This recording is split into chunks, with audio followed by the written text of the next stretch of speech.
If you want to double your money quickly and safely, fold it in half and put it in your wallet.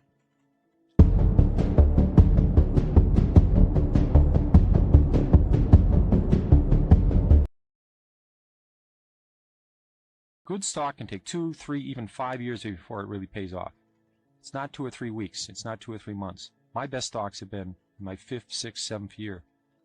Give your investments time to grow.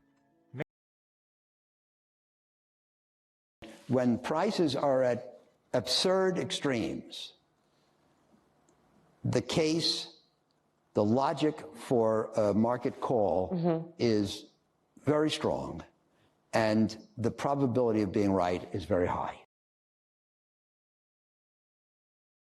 No one knows precisely why the market behaves as it behaves, either in retrospect or in prospect. The best we can do, as you all know, is express informed judgments. But it is important that those judgments be informed. This is in the middle of the Depression. He recognized that there were perhaps over 100 companies that were in various stages of bankruptcy. He borrowed about $10,000 to buy 100 shares or so of each of these companies, and at the end of 4 years, only 3 of them actually stayed permanently in bankruptcy, and the others returned a very handsome profit. And of course, that became his investment model, to be a bargain seeker, not to get influenced by the herd. Constantly re-examine what you're doing wrong, and you slowly, you tentatively get things right. But you can't really get the dynamic going until you have a little profit under your belt, because it's very different when you're risking your principal than when you're risking your profit. So that's how you get these runs, when you get it right, and then you can risk more and make more money. When you have lost it, when you are doing poorly, you've got to retrench. And even as you get it right, you don't get the performance until you can do it on a larger scale. I didn't know what to do, and I started studying how you pick stocks, and it really hit me how great it was, what you did. I met a guy that was a security analyst, and he's showing me how to pick these stocks. Was it going back to the books? Was it reading things about the industry, or? Well, no, I just liked it, but that wasn't really it. But when I got into Wall Street, I had 12, 15,000, which was a lot saved, I started investing it, and in '61, the market was hot. And I'm buying all these stocks, I'm picking this and I'm picking that, and I had a following of people who would listen to me, oh, wow, well, you can. But everybody was making money, you don't realize that. And Jack Dreyfus would tell me, he'd come over, he'd sort of like me, he'd sit there with me once in a while, and he said, you're going to lose every penny you have. I'm telling you, Carl, before you're through it, he said, I got this. I was up to about $70,000, which was huge. He says, you know what, when this is over, 6 months, a year, maybe less, he says, not only won't you have the 70, you'll be negative, everything you ever had. And he was right. In 3 days in '62, they cleaned me out. You had to go through the pain. You have to go through it. The market is not a gambling casino, and too many people, in this type of market, too many people think it is.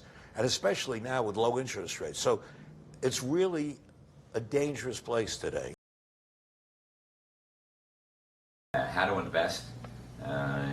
Don't make it any more complicated than it is. Own the stock market and own the bond market. And you can own the stock market through an all market index fund. You can own the bond market through an all bond market index fund. And that's the most sensible way to invest. And you have to figure out kind of for yourself. If you're young, you want to be very heavily towards stocks.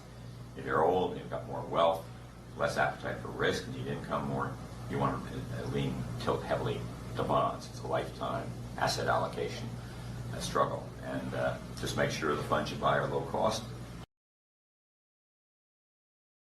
For one thing,